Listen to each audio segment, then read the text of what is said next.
Bienvenue donc sur ce webinaire Café Auto-Organisation sur notre thème distribuer les rôles du manager. On a appelé ce webinaire ainsi, mais on aurait pu aussi l'appeler finalement comment développer l'autonomie et la responsabilité au sein des équipes, parce que c'est bien ce dont il s'agit en fait, de redonner davantage de pouvoir à ces équipes.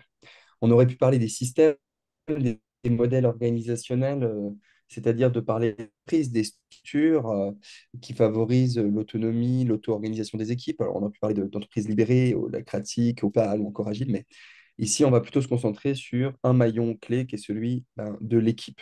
Et donc, du coup, de se dire comment est-ce que le manager il peut favoriser de l'autonomie et de la responsabilité auprès de ses équipes, et puis comment finalement son rôle peut évoluer pour cela. La première question qui nous semblait intéressante d'aborder, c'est pourquoi en fait favoriser l'autonomie de ces équipes en distribuant par exemple les rôles du manager. Il y a plein de raisons, sans doute que vous connaissez, mais l'idée c'est de se les rebalayer rapidement. Le premier élément important à pointer, c'est l'idée que aujourd'hui on décrit notre monde comme étant VUCA, c'est-à-dire volatile, incertain, ambigu. Et complexe. Et cette évolution du monde, ou en tout cas la manière dont le monde se structure aujourd'hui, il est quand même marqué par plein de crises multiples, hein, qu'elles soient terroristes, climatiques, sanitaires, environnementales. Donc on a un phénomène qu'on peut appeler de polycrise. On a des nouvelles générations qui ont des aspirations différentes des précédentes. On a la digitalisation du monde et la mondialisation qui est en place depuis maintenant pas mal de temps. Et en fait, cette évolution, ou en tout cas ces évolutions, elles ont un impact très fort, notamment dans l'environnement du travail, avec cette nécessité de renforcer l'agilité et la résilience des organisations. Et donc forcément, ça pose la question de quelles sont les pratiques de gestion des organisations. Et ces pratiques tendent à vouloir renforcer l'autonomie et la responsabilisation, parce que c'est ça notamment qui permet de développer plus de résilience et d'agilité. Ça, c'est un premier facteur important. Le deuxième facteur, c'est le constat qui est fait depuis pas mal d'années par tout un tas de praticiens, mais aussi de chercheurs, de dire que nos organisations du travail, en tout cas la majorité des organisations du travail, sont construites sur des modèles tayloriens fordiens, qui sont des modèles historiques de l'organisation du travail. Et ces modèles, ils sont marqués par une très grande centralisation du pouvoir décisionnel. euh, on est dans des espaces dans lequel, en général, en tout cas historiquement, l'autonomie est complètement abolie et les salariés sont vus comme une force du travail qu'il faut subordonner et contrôler, avec un paradigme de surveillance, de contrôle, où la question de la perte du contrôle n'est pas du tout adaptée. Et en fait, même si on n'est plus dans les mêmes organisations fordiennes et tayloriennes du début du XXe siècle, c'est quand même ces cultures-là qui prédominent dans nos organisations, et cette centralisation du pouvoir, elle a beaucoup de limites. Une des premières grandes limites, c'est la surcharge mentale des décideurs. Vous allez avoir des coûts de coordination et de management qui sont souvent plus accrus, une réactivité qui est plus faible, notamment avec des processus de décision qui sont très longs, des décisions qui peuvent être déconnectées du terrain, parfois inadéquates, peu qualitatives. Et puis, ça a pour conséquence notamment de désengager, ou en tout cas, il y a des phénomènes de désengagement des collaborateurs dans les organisations. Autre élément important, aujourd'hui, on sait, ou en tout cas la recherche montre que les nouvelles formes d'organisation du travail, qu'on appelle aussi les NFOT, qui, elles, sont structurées sur des dimensions plus qui vont valoriser la rapidité, l'adaptation, la responsabilisation. Au sein de ces nouvelles formes d'organisation du travail, il y a l'autonomie. En tout cas, c'est une dimension cœur de la manière dont elles sont structurées.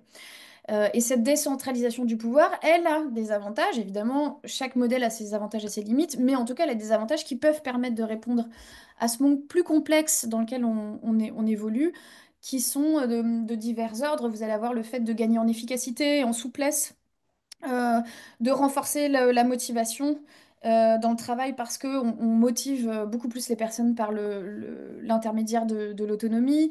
On va aussi développer l'agilité, la réactivité. On peut améliorer le sentiment d'appartenance.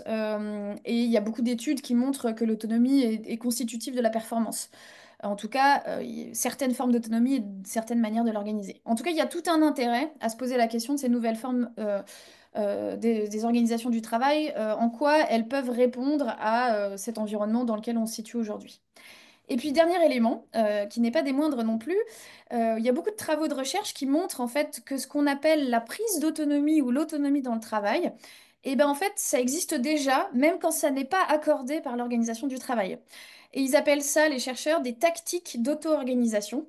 Donc, ce sont des initiatives que vont prendre des équipes, des collaborateurs, qui sont finalement bien souvent enracinés dans des besoins quotidiens. Donc, par exemple, besoin de prendre une pause, de souffler, besoin de plus de solidarité, de retrouver du sens dans son travail. Et bah, l'idée aujourd'hui, c'est plutôt de se dire comment ces tactiques qui sont à l'œuvre et qui manifestent en fait plus souvent d'une contestation du système managérial qui peut être très rationalisé, eh ben, on en fait finalement un art de travailler que d'avoir ces espaces de tactique d'auto-organisation. Donc c'est comment on change la logique dans la manière, de toute façon, les équipes ont ce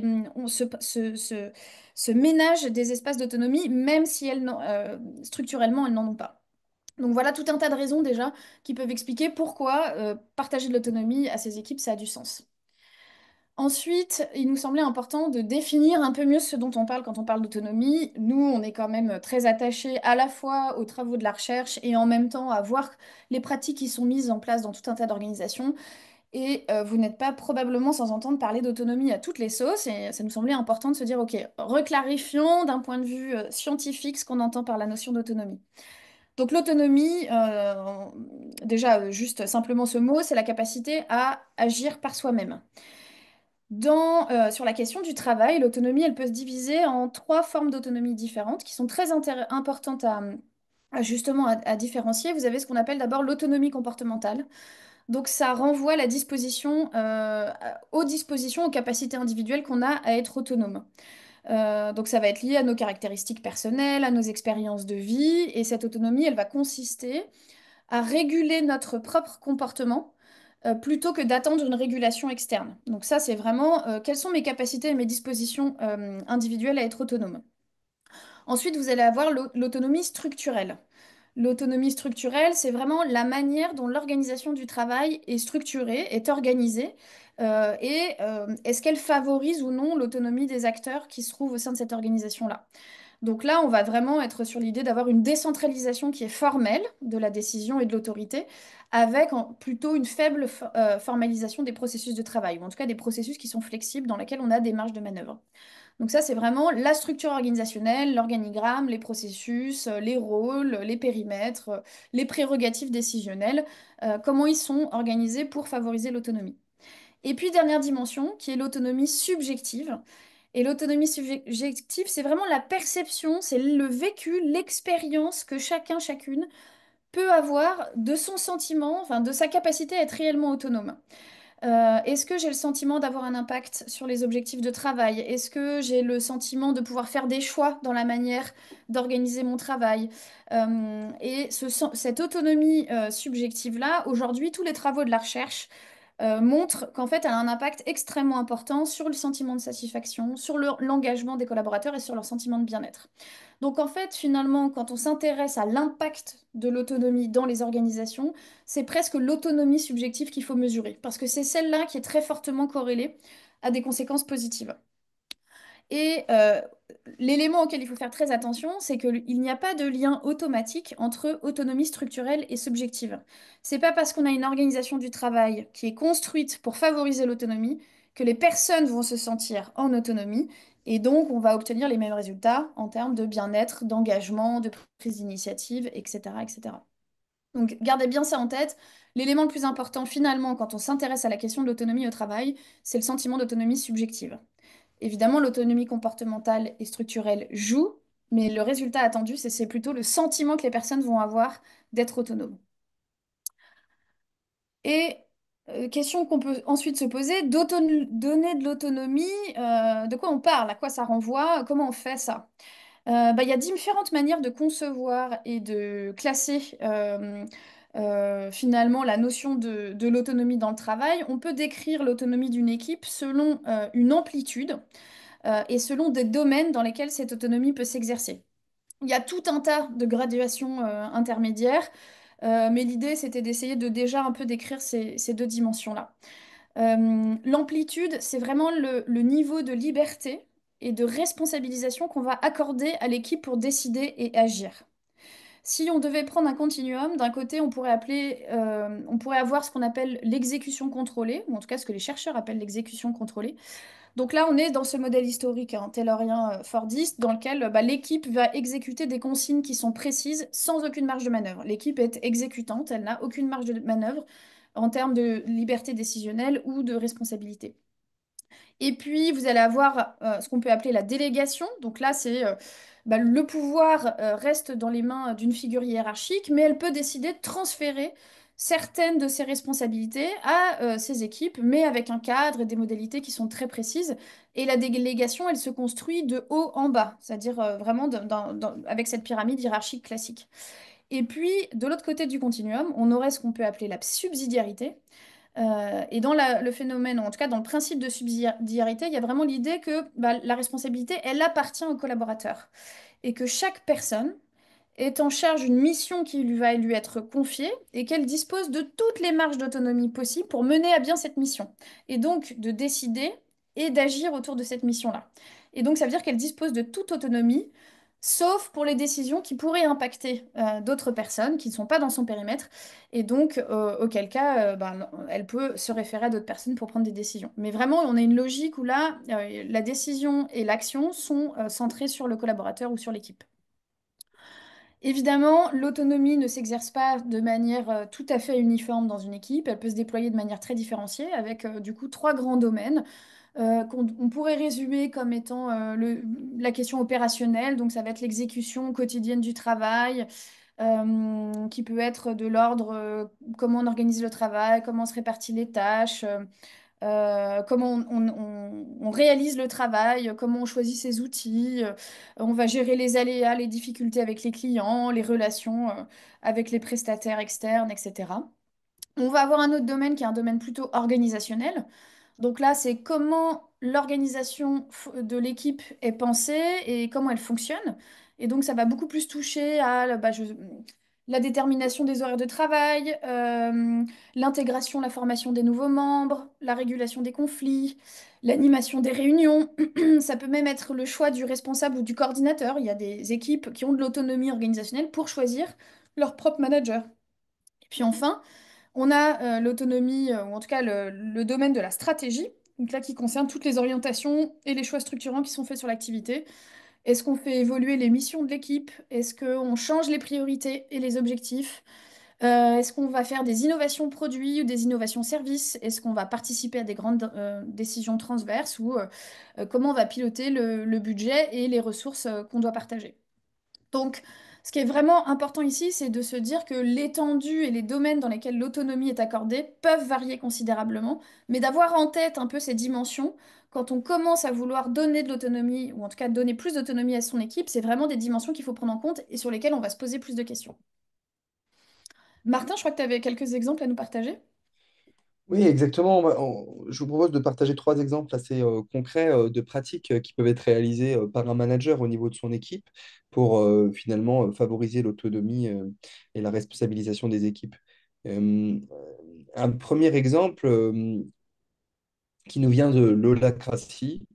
Donc, l'holacratie, c'est un modèle d'organisation qu'on appelle en cercle articulé, qui nous vient plutôt des États-Unis, mais qui a déjà été adopté par des dizaines, des centaines d'entreprises en France. Et en fait, dans ce modèle d'organisation holacratique, finalement, le rôle même du manager est vraiment modifié assez en profondeur. Donc, on va vous prendre là un parallèle entre une organisation traditionnelle et une organisation holacratique.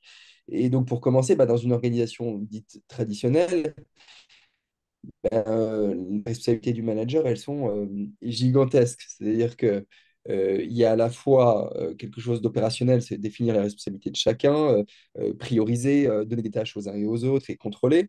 Mais il va aussi, bien évidemment, arbitrer sur des choix opérationnels. Il va gérer les conflits, il va animer, diriger les temps collectifs, il ou elle, en tant que manager, et gérer les tensions, décider des augmentations, des promotions, fixer les horaires, recruter, former, etc. Bref, le champ en fait des compétences nécessaires et des redevabilités d'un manager traditionnel quelque part sont énormes. Et cette charge-là, elle incombe au manager. Il est attendu sur l'ensemble de ses responsabilités. Il peut avoir des soutiens, des fonctions support, mais ça reste son travail qui, d'ailleurs, pour certains, vient même en plus d'un travail opérationnel qui demeure parfois.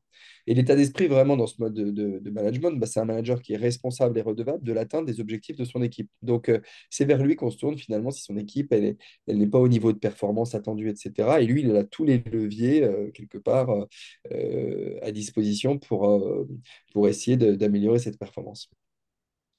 Et dans l'autre cas, finalement, on a des organisations holacratiques, comme je le disais. Donc, c'est un exemple dans lequel, finalement, le manager, qu'on appelle dans des organisations holacratiques leader de cercle, en fait, il est doté d'une raison d'être toute simple, c'est d'être le garant de la raison d'être générale de l'équipe. C'est-à-dire que c'est lui qui veille quelque part à ce que l'équipe se mette au service de la raison d'être de l'équipe, qui est imbriquée dans la raison d'être de la direction, qui est imbriquée dans la raison d'être de l'organisation. Bref, en fait, il est garant du sens, de la vision.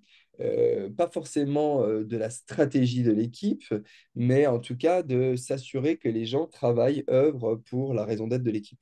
Et donc, en fait, en termes de redevabilité, il en a, comme vous le voyez, beaucoup moins qu'une organisation classique.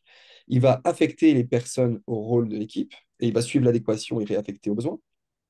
Le truc qui est génial, c'est qu'il va couvrir les rôles non affectés, c'est-à-dire que c'est lui qui va faire si jamais des personnes n'arrivent pas à faire ou qu'il n'y a pas suffisamment de personnes, etc. Donc, il reste quand même un rôle assez opérationnel. Et puis, il va définir les priorités et les stratégies. Alors, soit il peut le faire de manière assez directive, soit il peut le faire de manière plus, on va dire, consensuelle ou en tout cas en travaillant avec les équipes.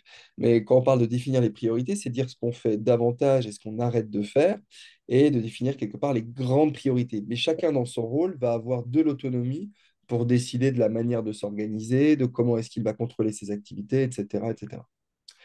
Parfois, on peut lui donner l'allocation des ressources et la définition des indicateurs de performance. Et encore, certaines organisations holacratiques choisissent quelque part que même ça, ce soit distribué. Et donc, c'est bien ce qu'il y a derrière la différence entre ces deux carrés bleus et verts, c'est que dans une organisation holacratique, toutes les stabilités que vous ne voyez pas apparaître sur la gauche, en fait, elles vont être confiées à l'équipe, à travers la plupart du temps des rôles qui vont incomber à des personnes de l'équipe. Alors, on va voir à travers les deux autres exemples, vous allez voir, ça va venir étayer un peu cela. Mais là, vraiment, dans un système holacratique, l'état d'esprit, c'est que le manager, il est responsable finalement du cadre, des règles du jeu et du cadre d'autonomie de responsabilisation des équipes. Mais chacun dans son rôle, finalement, s'auto-organise, va se fixer des objectifs, se contrôler, etc. Allez, on passe à un deuxième exemple. Un exemple de processus qui n'est pas du coup uniquement géré, piloté, contrôlé par un manager, mais qui peut être distribué au sein de l'équipe. Donc là, je vous partage un exemple qui est celui du modèle de rémunération de Make Sense. Et donc, traditionnellement, finalement, le processus d'attribution de rémunération ou d'augmentation, il incombe au manager. Alors, il peut avoir des enveloppes qui sont disputées en codir, etc. Mais en tout cas, c'est au manager de faire cela. Dans Make Sense, donc, il y a une organisation d'environ 80 salariés en France, donc quand même déjà pas toute petite, quoi, mais qui est une organisation de l'économie sociale et solidaire. En fait, déjà, ils ont une grille de rémunération. Cette grille de rémunération, elle a été co-créée, co-construite en interne par un groupe de travail. Et donc, elle a quatre composantes. Je ne vous partage pas forcément les détails parce que ce n'est pas ici ce qui va nous intéresser. Mais dans ce processus, finalement, chaque personne au sein de son équipe va s'entourer d'un comité développement de pairs, pas forcément de la même équipe, 4 à 6 personnes qui, quelque part, ont un regard sur son travail. Donc, ça peut être des collègues, mais ça peut être aussi d'autres personnes au sein de l'organisation avec qui la personne s'interface quelque part. Et ces 4 à 6 personnes, il n'y a pas forcément non plus son manager dedans. Elle va réunir son comité de développement. C'est un comité qui se prononce à la fois sur qui va l'aider à se prononcer sur sa rémunération, mais aussi l'aider à prendre du recul sur son travail, son développement au sein de l'organisation, etc. Et si la personne, donc, du coup, a une envie d'augmentation, elle va la proposer au comité de développement et dire voilà, je pense que j'aimerais être payé tant. Alors, ça ne veut pas tout à fait être ça, ça va être de dire, j'aimerais être positionné différemment sur la grille de rémunération. Je pense que j'ai acquis un niveau de senior sur tel ou tel composantes de la grille de rémunération. Et donc, le comité de développement émet un avis, mais qui n'est pas du tout une décision, puisque c'est le salarié qui décide d'officialiser sa demande d'évolution dans la grille. Et à côté de ça, il y a un comité rémunération qui est composé de 5 collaborateurs ou collaboratrices au sein de l'organisation, quelque part, qui s'assure juste que le processus est respecté et qui peut lui aussi donner un avis complémentaire, parce qu'il a une vue d'ensemble de l'organisation. Et sur la base de l'avis du comité de développement et du comité de rémunération, c'est le salarié qui décide, mais toutes les décisions, elles sont publiques. Et donc ça fait que la transparence fait en sorte qu'il y ait une forme de contrôle collectif, mais aussi d'autocontrôle, voire d'auto-limitation. C'est-à-dire que je ne vais pas demander 50 000 € d'augmentation et me mettre senior partout dans la grille, parce que je sais que mes collègues le regardent, et parce que finalement, je vais moi-même me dire, mais tiens, un tel, c'est augmenté que de temps, etc. Donc la transparence ici, elle est mise au service d'une forme de régulation et de recherche d'une norme convenable à tout le monde. Allez, un troisième exemple, encore plus pratique, pragmatique. La plupart du temps, les managers au sein des organisations, ils animent les temps collectifs. C'est toujours en plus délicat. On fait un compte rendu, on vient avec un ordre du jour, on anime et en même temps, on essaie de ne pas prendre toute la place parce qu'on essaie d'avoir des réunions qui sont participatives. Une manière finalement de faire en sorte de distribuer les rôles du manager, notamment en ces temps de réunion, d'ateliers, soit même peut-être séminaire d'équipe, c'est de confier des rôles à l'équipe ou aux membres de l'équipe. Ça peut être d'avoir, par exemple, un facilitateur ou une facilitatrice à qui on a pu, par exemple, offrir la possibilité d'avoir une formation de facilitateur ou de facilitatrice ou qui connaît déjà ce métier-là et qui va pouvoir, quelque part, passer la parole, veiller à l'équilibre de la parole, faire en sorte de reformuler, d'aider parfois même à prendre des décisions, etc. On peut avoir un scribe, on peut avoir un timekeeper, on peut avoir quelqu'un de méta qui juste, quelque part, essaye de porter une attention à ou partager son regard sur ce qui est dit, ce qui n'est pas dit, comment se positionnent les gens. Bref, aussi essayer de prendre du recul, de délibérer sur la manière dont se passent les réunions. Et puis, on peut avoir quelqu'un qui pousse à la décision, c'est-à-dire qui aide le groupe à avancer et à sortir avec des décisions concrètes.